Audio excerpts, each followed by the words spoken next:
Hi, my name is Tawanda Haythcock. Just a reminder, my field placement is at the Barry Robertson Center, a treatment facility for youth and teens. Today I'm going to speak about boundaries. By definition, a boundary is anything that marks a limit. Psychological limits define personal dignity. When we say, "you just crossed the line," we are speaking about psychological limits that marks the distinction between behavior that does not cause emotional harm and behavior that causes emotional harm.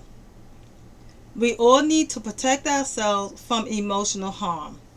Psychological defenses are created in childhood to serve that purpose unconsciously, but they can also lead us into unhealthy and unproductive behavior. Boundaries, unlike psychological defense mechanisms, are conscious and healthy ways to protect ourselves from emotional harm.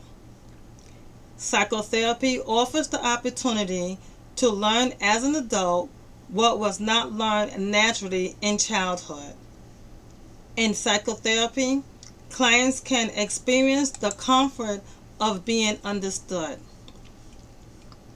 Clients can speak about the needs they have, they can feel the yearning to have those needs fulfilled, and they can verbalize the pain of not having someone else fulfill those needs. Being honest about this pain and feeling understood and expressing it, clients can then learn confidently to take up tasks that previously felt oppressive. If, however, the psychotherapist agrees to demand to fulfill the client's needs, the attempt will infantilize the client, will overwhelm the psychotherapist, and will lead to a failure to the psychotherapy. Instead of teaching the client mature independence, the psychotherapist will cripple the client. A psychotherapist who makes these mistakes shows that he or she does not really care about the client. At my field placement, the children are taught and must abide by the settings of boundaries. For the safety of both the child and the therapist, both must abide by these rules.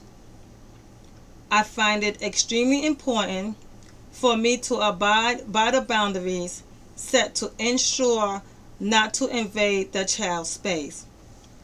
I request permission to enter the child's space, approach a child, and even touch a child. With this display of dignity and respect, I am able to obtain the same dignity and respect from this child.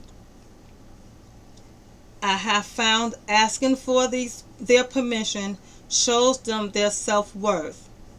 I believe in treating these children and having them believe that they are worthy of dignity and respect they deserve.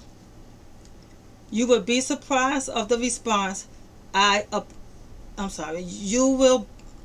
you would be surprised of the response when I approach them with respect as an adult to a child instead of the other way around.